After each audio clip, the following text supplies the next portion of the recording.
नमस्कार. निसर्ग राजा हवामान अंदाजामध्ये आपणा सर्वांचं पुनश्च एकदा हार्दिक स्वागत आहे. आज 22 नोव्हेंबर 2025 आहे.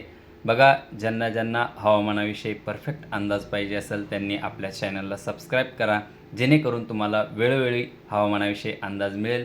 बघा, मागील व्हिडिओमध्ये आपण सांगितलं होतं की राज्यात ढगाळ वातावरण होणार आहे. तसेच पश्चिम महाराष्ट्राला हलका ते मध्यम स्वरूपाचा पाऊस होण्याची शक्यता आहे. तसेच छत्रपती संभाजीनगरला ढगाळ वातावरण होईल, पाऊस काही येणार नाही.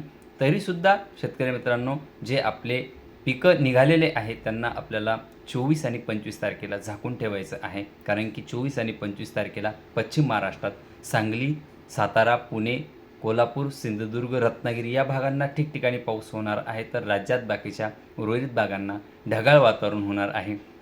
सिरस ढगांची निर्मिती होणार आहे आणि बाकी संपूर्ण महाराष्ट्रात थंडीचं प्रमाण हे कमी होणार आहे उद्यापासून.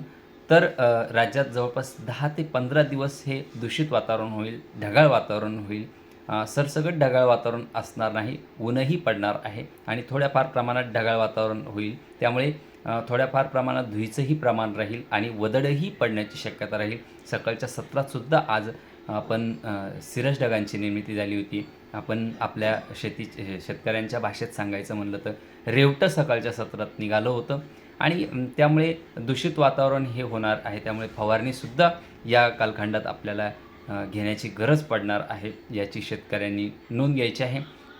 बघा, यानंतरसुद्धा एक सिस्टम बंगालच्या उपसागरात बनणार आहे, तेव्हासुद्धा ढगाळ वातावरण होणार आहे. त्यामुळे एक 10 ते 15 दिवस आपल्याला या खराब वातावरणाशी संपर्क होणार आहे आणि खराब वातावरणामुळे आपल्याला पिकांना फवारणी घेण्याची गरज पडणार आहे.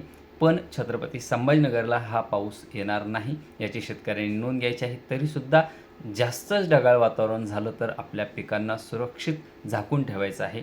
24 आणि 25ला पश्चिम महाराष्ट्रात पाऊस आहे, त्यामुळे 24-25ला आपल्या पिकांना झाकून ठेवायचं आहे, याची शेतकऱ्यांनी नोंद घ्यायची आहे. धन्यवाद.